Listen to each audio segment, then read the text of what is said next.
base ya UDPS mpona kozwa baréaction ya mbelo na lelo tozwaki buku baréaction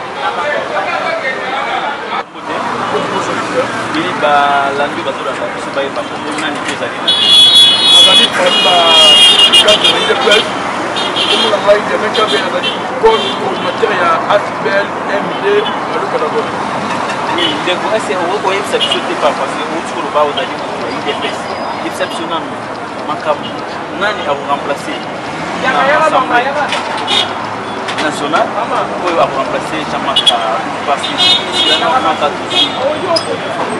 je pense qu'on a qui déclaration la hiérarchie parti le secrétaire général Olivier Kapuya a retenir le nombre de et parce qu'il qualifié na poste wana pour champion mais vu que il y a que poste etika parce qu'il y a qui na ba député oh il y a une personne bazaki corrompu ndeti soi-disant prof Tulum il a qui en terre il y a pas honorable bon pas disons honorable pas disons honorable parce que il y a qui en terre il y a qu'on bon on a pour la question de la pétition contre Jean-Marc Kabou alors que les autres partis il réchappe parti et Vandaki on a vraiment fait ya oh c'est-à-dire parmi ba 4 IDPS les to tchaké na ana comme candidat unique na assemblée vu que Makambu ezalaki na cour de cassation alors que les baïfaki na madame la présidente de l'Assemblée Chani Makunda ke accepte Makambu ya élection mais comme bango bataki tembe na Jean-Marc Kabou c'est bon que les jours électionnaires ont été moi et voté mais moi et tout le monde Jean-Marc Kabou a été mis moi on voulait que soit que moi magité na moko na kitaki na assemblée kuna na ba kita na général Kasongo bataki de parce que ataki mutala on peut la décision ba yaki wa pour ba ki voter mais ba ko que élection effective et ça qui on est temps yo ki la même na ba média pour la mala même pour te beka zaki makasi mais akolela on a dit Jean-Marc Kabou a empêché bango mais kololela ya même de suite au talimo le 24 avril dans Mobutu à l'ancien et net peu yemenete mais dans les lits alors que bikola mutu moko akene ko paralyser un l'état oui nda omwe ki babunda ki magi mbano se ay mo continue na moni kuna batosi ba policier ayibise bien que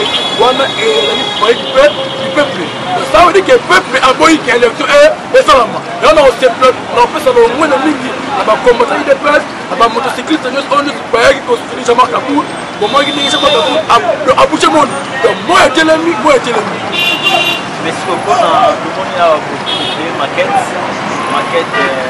maquette pour quand moi des personnes aussi pouvoir à l'élo mais il y a maquette pour il y a bana mbokate là aussi on a vraiment la diaspora on va combattre pour cette place pour la dame c'est vraiment bien parce que mingi pas il cause la confusion pourquoi la IDPS est un neti donc gouvernement pourquoi IDPS c'est libre dans la section dans la fédération peut au niveau national IDPS est la planté dans le monde dans le monde que le lot IDPS est un assis niveau pour qu'on l'axe dans le monde pour qu'on fasse la leçon dans la partie politique qui est IDPS est parti à Machete bon on a assis niveau et dans le monde de carte yango la IDPS yango signé par Jean-Marc Kabou donc Jean-Marc Kabou na Augustin Kabouya dans la fusion et moulay pour na parti dans les partis à Témé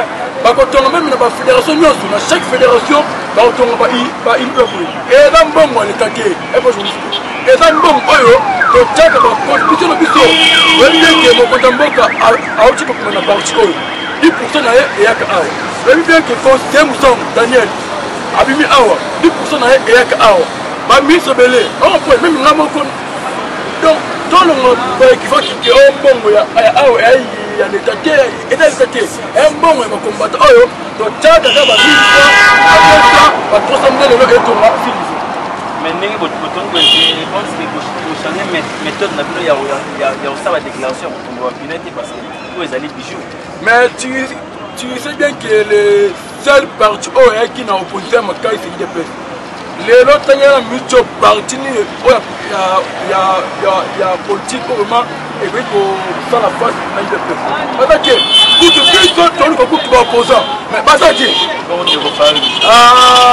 depuis à 40 pour les États-Unis si ça coupe inspiré on comprend omoni Fayulu azali mwana Kabila akusaki na Genève kuna on comprend Fayulu azo pourcentage Fayulu nazo ko mosuke le 23 donc to sala ka marche na jama Kabul aw papa apetaka gas moko akima mais yo mo o mona kan ndenge bakanga jama Kabul bakanga madame c'est et pour le provoquer la Congo a opposition exacte biso mo nous sommes parti au pouvoir biso mo ko to sala opposant Bojan on est cabine opposition cabine pourquoi la lobby terme opposition et bien que votre FCC par exemple discipliné toujours pas manquer mon compte parce que biso était que base biso était que population congolais to ligne était que moban individu bobo o ba lembo ngo Congo o ba sakai na bo mengo Congo que ba ko manquer mon compte les jours ba manquer na zo pesa mise en garde na tamu momba na bi que ba tinda ko convocation libérée pour respecter Dieu fike bolingaki bokene lobi congé mais okete mais les jours qui ne congé dans 2 semaines on va arrêter pourquoi on a arrêté parce que tabu moi bala tena kuna abandi kaka kwa nini bokonda kufa yende ajouter na mekani na mine to na tête na nord qui coupe un kindu tabu moi ba pesa ndingi sake ba beta avion la roquette so ba bien so abmaka wana il y a aussi en justice comme on le dit que les indépendants c'est le moment où on kanga tout le monde est-ce que porter des plaintes qu'on a passé la kanga bon raté papa na zo déjà ko par exemple plainte de belé mais tu plainte all personne na kino tika no ya Jachingo pourquoi Jachingo bila d'abord affaire ya Yumbi 500 morts voilà comment tout ça comme à l'époque il a câblé au nom Chiromboka de Chiromboka makambo sandu ezo pesa soni bamama bafandi tona ndako ve permis Gilbert Kakonda pesi ndingi sake ba activité ezongo mais to respecteka ba service hygiène to leta lobaka chini Chantini Ngobila akepo mama na sandu kuna plus de 15 morts plus de 15 morts yango na maki na ba mise on na sala ki dernièrement que na reçoit courage de reporter Chantini la plainte pourquoi batwa boni pas partout. Est-ce que vous rassemblez déjà l'événement par ce qui plaît très affinités? Non, avant que quelques éléments, avant que parce que nous que pouvoir faire aujourd'hui état de droit. État de droit, il est possible pour notre état et pourquoi? Dans le Kondamboka, à côté du pouvoir, vous voyez bien que madame la présidente il y a ce maintenant, à l'époque, il a qui ministre et portefeuille. A détourné bon l'État, à faire, il y a Albert Yuma, papa Némi, il faut qu'on respecte. Namukanda a connu, on a bien un monsieur. Mais c'est Tshisekedi. Pourquoi? Pourquoi toujours dans votre FCC par là? Pourquoi Némi a connu Kandona? Parce que comme on fout que on Albert Yuma. Quand Albert Yuma va on y prison. Parce que Albert Yuma a déclaré 9 millions. 9 millions. Parce qu'on bon au Congo, 1 million et comme congolais. Non, il y a aussi un justice vraiment elle sera toujours indépendant. Mais on peut quand même aux autres état de droit, mais quand on a 2020 pour ça là, l'élection présidentielle. Pourquoi on a dit que 2023 élection présidentielle? Parce que vous voyez bien que le monde est tombé qui malade de la coronavirus. D'ailleurs, tous ceux qui même à la fois de l'ONU, tous ceux qui malade, ils ont ça parce que mon nyoso et que qui n'a pas hôpital pour nous traiter, pour nous qui n'a pas maladie de la corona. On va bien que la 2023 élection, on a des députés nationaux, des députés provinciaux. Pour la présidence vraiment, à Congolais, à diaspora, on dit que l'élection parce que l'élection est là 2028. Mais ça, c'est ce qu'on a fait sur la population congolaise. appelle ma combattant, pour civil de presse, de soutenir la vision du chef de l'État. Parce que comme Azali a soutenu ma chaîne, tous les là, ainsi que Kamel Algaki a bloqué ma combattant en présidence, nous sommes pas menés avec les défenseurs de prison. Mais nous sommes dans mon Kodamboka. Le respect, service, mais le nettoyage, après ça, nos combattants. Parce que ceux qui appellent nos combattants, nos poissons, eux, ils ont la n'a vu que un conseil pour la Koufi et la Corona de la diaspora. Pourquoi un conseil pour Koufi Pouna? Parce que Kamel a dit que pas moi ma paix contre mon Kodamboka. Là, il y a qui a Yéna ou Père, on a Kabila. Comme Kabila, tu as vu les jours au Cameroun, mais tu as vu que ton Cameroun va politique Mickey. Et on a vu que le service il y a nettoyé. Son parti international. Mais il y a bien. Parce que combattant de ton arbre, ton liquide pendant 37 ans, à faire les poissons tous les deux. Mais vu que Cameroun a un terme de poisson en présidence, il y a un fort coup sur la prison. Et on a un terme de diaspora, combattant de Simon Jean-Marc Kaboul, au moins il va être la partie, au moins il va être au Kaboul. Alors, on a vu que Misala est pourquoi? Parce que je ne suis pas mandataire. Maintenant, la finité. Tu as vu qu'il y a des gens qui ont eu une zone. Alors, on va combattre Belé. On y qui est zone. Alors, on va combattre votre procès. Misala est déjà. Donc, affaire est bababana. Donc, on va prendre l'eau d'abord. D'accord. Et moi, je suis journaliste. Donc, on s'est présenté sur la caméra, la mission à l'Occupation Congo, la émission la mission Congo analysée. Et comment on a assisté la vice-président de l'association Jade au sein de la division de la bon, la carte à partir aux alliés Unani. Azali vice-président de l'association Jade au sein de la division. Oui, oui, l'association, le quoi, c'est que vous êtes membre déjà à partir. Oui, nous avons membre. Ok. Donc, on doit mettre ma solo est politique actuelle. Le long, quand on a Jean-Marc Kaboul, on a déstabilisé l'Assemblée. Kangami, le 15, le 16. Normalement, il faut qu'il y ait des vacances parlementaires dans le lobby. Mais Jean-Marc Kaboul a paralysé pour l'avantage important que le président de le parti déjà est désigné qui Madame Patricia Seya comme candidate. Il y a parti pour la remplacer Jean-Marc Kaboul. Il y a pas analyse les abonnés. Oui, analyse est simple. Pourquoi Jean-Marc Kaboul a porté plainte? C'est parce que d'abord, processus au Bazouaki, procédure au Bazouaki pour dans le monde. Ils ont déjà maté, ils ont en violation du règlement d'ordre de terrain à l'Assemblée nationale. Pourquoi? Parce que c'est Jean-Jacques Mamba qui a plainte, qui a motion. Pour le monde, Jean-Marc, il y a un dossier de la justice. Bango moko va se précipiter pour la Rolongolaï. C'est pourquoi le visa qui déjà passe. Oui, et ça qui va m'accompagner, et qui va me mettre dans un héros pour qui on a dit. Comme Masala qui a un c'est pourquoi Jean-Marc a se senti non, le droit n'a pas violé. Donc, il y a un droit, comme tout le monde est dans l'état de droit, il y a un devoir de porter plainte pour le droit et le bas à la place. Oui, il y a une raison parce que Jean-Marc n'est pas paralysé. Il y a des tests qui sont PPRD. Dans l'arrogance, oui, les autres actions, la majorité dans le Parlement. Mais ça, il y a comme ça au niveau de l'État. Parce que ceux qui vont respecter le règlement d'ordre de terrain, il y a un moment d'abord. Il y a un moment comité. Le Conseil d'État a commis les bango, a dit que si soit dans le élection. Parce que nous sommes des pouvoirs séparés. C'est pourquoi le Conseil d'État a instruit maintenant la police, a instruit le ministère de l'Intérieur, le ministère de l'Intérieur a instruit la police. Ne va pas intercaler par vous. Aujourd'hui, il va faire. Jour où on met au Longolangaï, tu vas télé Misamo, tu vas jouer à la parlementaire de bois. Le Longolan a parlé, on a ça banzété. Donc, le Parlement de vous joue à les acquis, nous créons le Parlement du peuple. Comment il Parlement de vous, c'est pourquoi tu as ça bango pour nous. Arrogance, c'est la bientôt. Parce que place on a Bazali, Baza pour la volonté à peuple et Chaki Bangouana.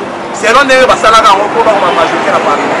Mais ceux qui Bazala pas défendre le peuple et non pas intérêt dans la Au moins, les gens ne vont jamais regarder le peuple faut comprendre que Babando ne sait jamais pourquoi. Pourquoi tu as resté au Longo, la Jean-Marc Mamo va y avoir $2000.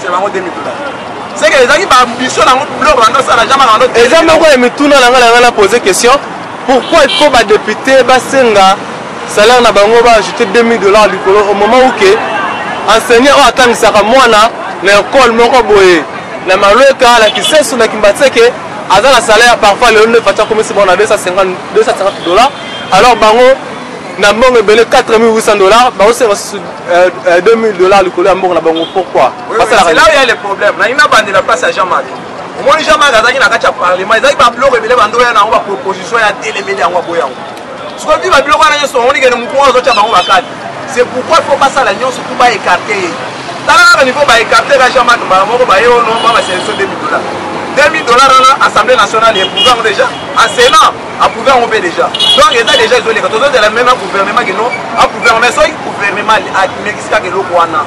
Ce que le Rwanda est le gouvernement au moins l'option en général. Pourquoi tous les gens enseignants bazar bazar souffrir? Même si bazar mécanisé tête il est le bazar va salaire. Il faut pas lutter ba toi na ba mécanisé ba on va salaire. Vous avez pas soda bazar bunda na est kuna ba condition de vie na bango eza normal. Il faut que pas passer na kwa ba toi na ba ko ba sala bango on a musali ba na parlement. Mais ba député il dépasse la carte assemblée pourquoi ba ça qui réaction dans le moment où ma commence à marquer. Ma boya qui sont la communication communiquer ba député il dépasse. Ma boya qui makamwana ba lobby biso to kozana te ba c'est un gouvernement après ça mo wana ki. Maintenant moi ba lobby après approuver une demande ouais Assemblée nationale. Na musala ni do bango ba na parlement ko ba ba parce que c'est soit loi moko ba voter déjà aux en faveur du peuple banda baza wana ko ba la bango. Au moins que baza ba to ba ndocha ba mbanga ba Daniel Sato bazo cha ba mbanga manga to na ba radio finga ba bato. Baza wana kuna ti. Au moins que na ba champagne ba longa bazo pesa chala tabi. Ba cha ngoko lusu to ba ki to zo kwa na FCC ba to ba yebi. Oui to zo ke na kwa avec FCC c'est parce que baza majorité na la parlement. So zo ngel bien aussi histoire ya Nelson Mandela na kata pusi. Nelson Mandela ta wazi pouvoir même Zulu on a s'attendre de Nelson Mandela ko ki ko tambana ba to ba no nyogole ba chela. Mais pour l'intérêt de la nation Nelson Mandela ni maga tout haut akashaka ngote abimela bisa ba to surtout que on va travailler avec eux parce que pour prendre avancement ya mboka. C'est pourquoi il avait accepté de travailler. Mais aujourd'hui biso idée so moni que non donc to la politique a pas de faire des adientés. Peuple a souffert tout. Donc il y a une coalition qui travaille ça na ba diko. Ba mo ba bima ba mona biso lo ba ndoki. Oh il est pas ça trahi. Akomela lelo ba ngo ba zo melisa ba champagne na parlement. Na biso so tranda ba vidéo na. Daniel Sabi na lobby la makasi. Alors il connaît ça il va champagne ba Jeannette ba seka pesa na ba peut. Oui, on sait la politique pour donner ça. Et là ça on a été pas nous avons courant azara net mutuwa na yebita. Sura zo mela ba jambe matie na mutu. Après bimi na kumolo ba bidoro na ba TV. Ngayo sisi na ngezani. Umona Assemblée nationale o ezani. Et matin qui tanga ko tuna sepeli makasi ma na bras de faire la justice. Bongo ko présence de crise kota, présence moyen ko disu de lobwana. Parce que badana intérêt mo côté avantage mo côté Congo. Ceux qui peuvent s'entêter, biso to remobiliser, biso pas à IDPS. Bon, toza tantôt na pouvoir, toza pe na opposition nenge bazali baloba, yango bazo comprendre na côté. Toza même temps na opposition parce que opposition sérieuse na mon côté. C'est pourquoi biso toza combiner tous les deux, on combiner maramoko, tous les deux choses. Toza na opposition, toza na majorité. Ceux qui tomoni mabe to telemeli yango. Vous avez quoi? Donc on a tout ceux qui vont conduire le Rwanda, donc mobiliser les policiers, les soldats, les enseignants, tout va fonctionner dans l'État. Pas parce que c'est la banque mot, c'est pas parce que c'est la banque mot. Mot de la fin là, d'accord? Donc mot de la fin là, non? Par rapport à ma mot, donc les gars, moi pété, je sais. Oui, concession la bino, mbongo bino bozui na désert ya Kokamamboka. Bozui mbongo, pourquoi votre concession tant kabilatonga qui a combien kabilatonga qui ngakata na mbongo moyibi mais bino le botonga là. C'est ah, tu habites sur le bouton, on a bon besoin. Ça va, il y a un moment la ça qui répond au champ na kati.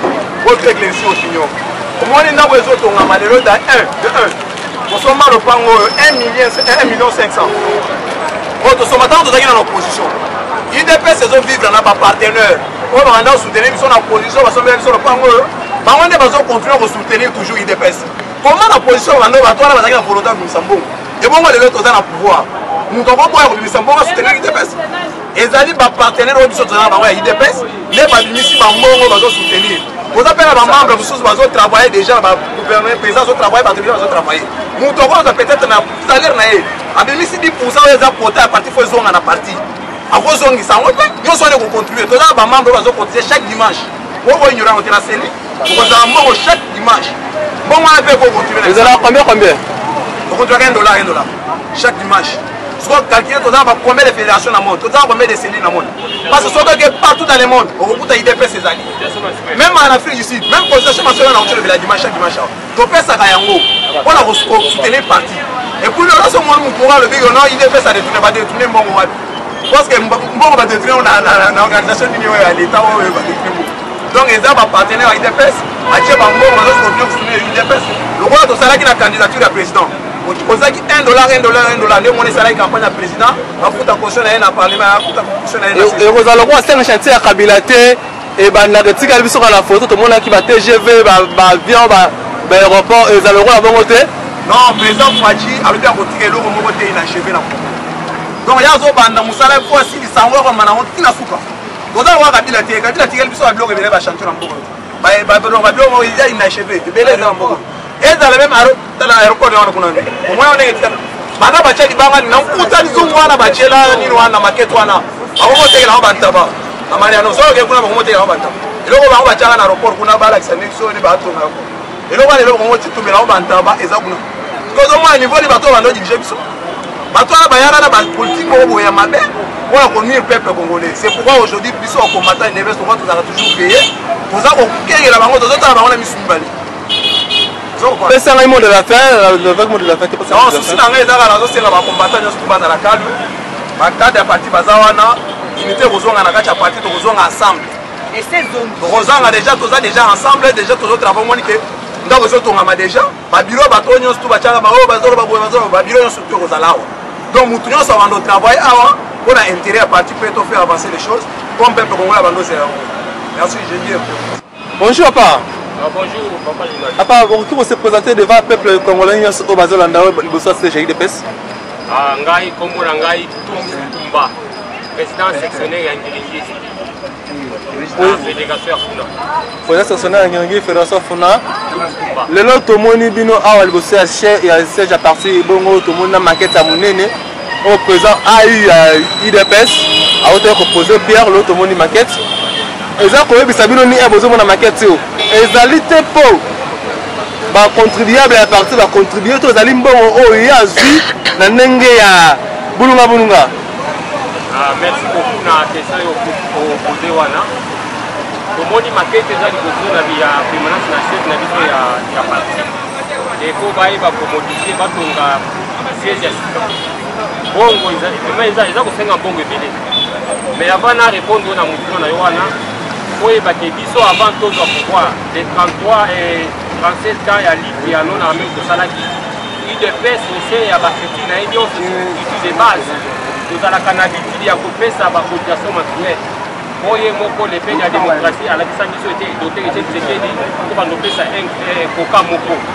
Yango na niveau na biso ya ba base topesa ka contribution ya cotisation mensuelle. Oye ezalaka ya $1 chaque fin du mois. Oye ezalaka ya $1 chaque fin du mois. Mais to nakanisi mpona kozongisa na mwasi ma biso tosalaki campagne na biso awa na RDC. Campagne na biso tozalaki na pouvoir te. Mais on avait dépensé plus de $700 000 oyo tosalaki campagne za eutai kaka epai ya bacombattant. Tozali mpe na bamandataire na biso, toza na baministre, tozali na bakabina baministre, même au niveau de la présidence bazali kosala oyo chaque combattant oyo asalaka apesaka 10% na ye na niveau ya parti.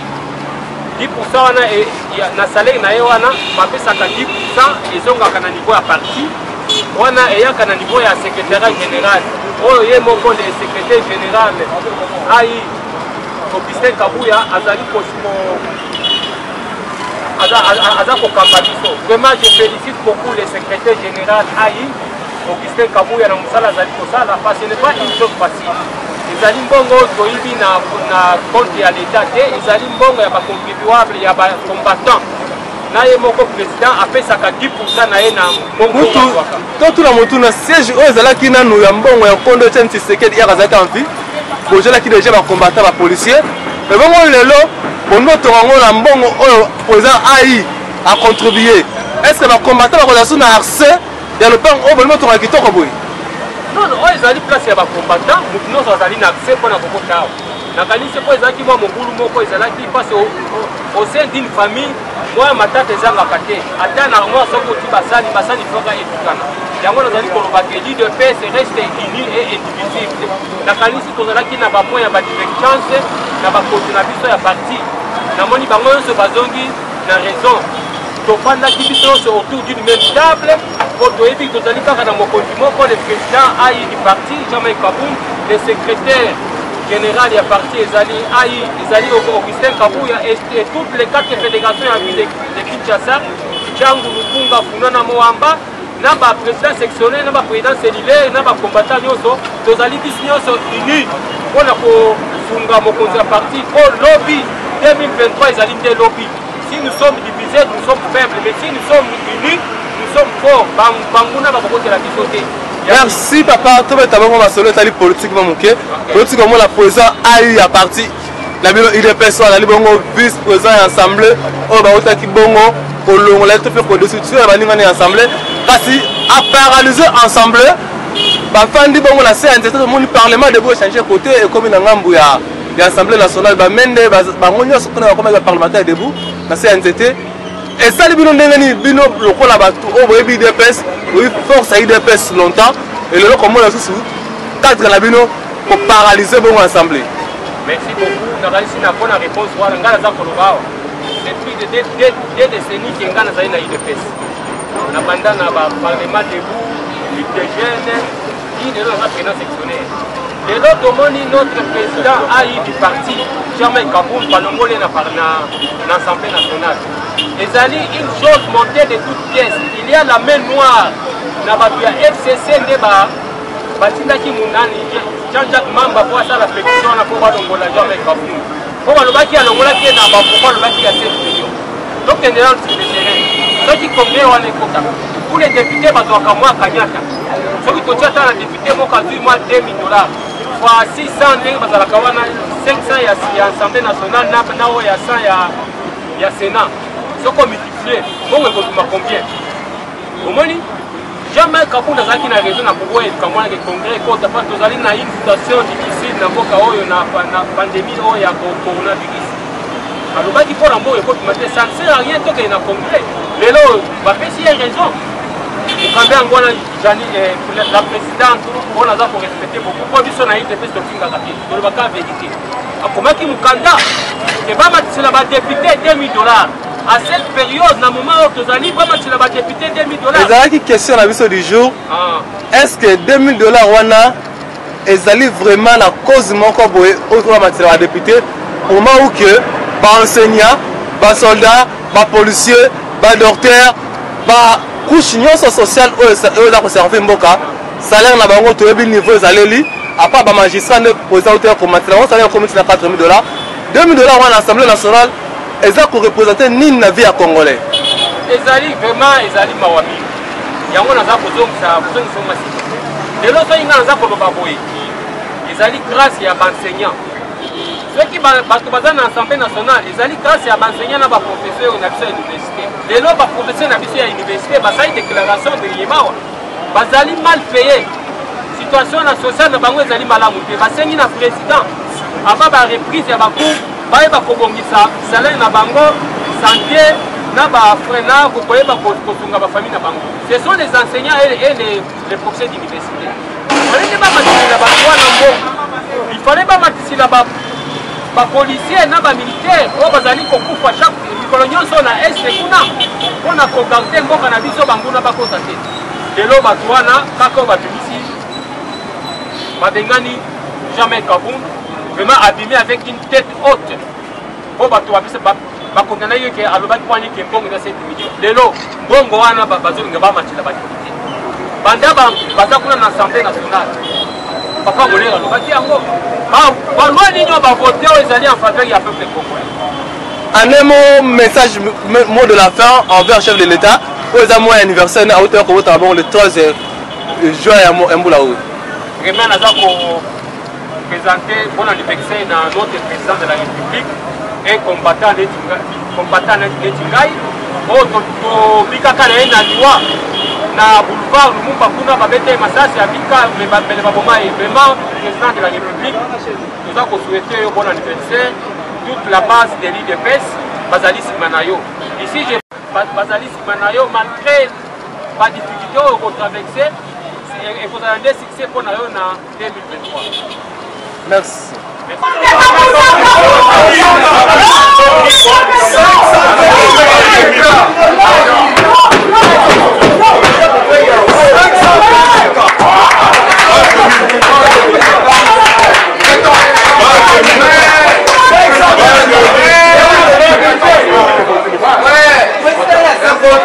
Incontournable.